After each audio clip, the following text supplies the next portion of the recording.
Hawaii Governor Josh Green said he is ready to drop the hammer, or go nuclear, on short-term housing rentals on Maui. Speaking Friday in Honolulu, Green laid out his disappointment with the lack of available and affordable housing for displaced residents who lost homes in the August Lahaina wildfires, and said he may declare a moratorium on all short-term rentals on Maui in January if these housing needs are not met. As of this writing, more than 6,000 Maui residents are still being housed in hotels, and officials believe housing them in units currently being used as short-term rentals is the answer. Late last month, both Governor Green and Maui Mayor Richard Bissen proposed incentivizing the owners of Maui's 12,000 short-term rentals with tax breaks if they convert them into long-term housing for locals. Some of the proposed tax breaks were subsequently approved by the Maui City Council via 2 bills earlier this month.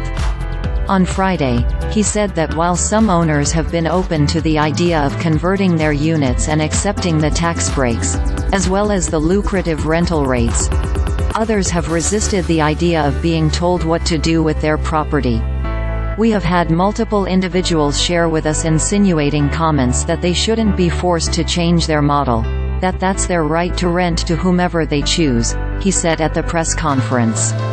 Angered and visibly disappointed, Green said that he is willing to drop the hammer, or completely shut down the short-term rental industry in January if 3,000 units don't volunteer to participate in the program. I'm sure we will face litigation, but I will do it if we don't get 3,000 units for our people who have been living in hotels, he said. It's not civilized to make people wait to get housing after they've lost their home to a fire. That may be viewed as fairly controversial, but not from the perspective of someone who's got a family of 5 or 6 people and they've been living in a hotel room. They need to be helped. So I'll do that if necessary.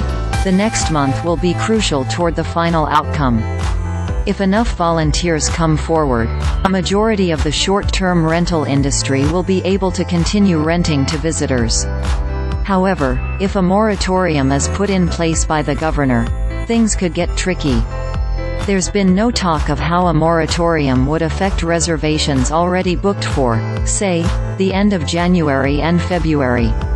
Governor Green also announced during the conference that families who lost loved ones in the fire could be eligible to receive a $1.5 million payout in February as damages.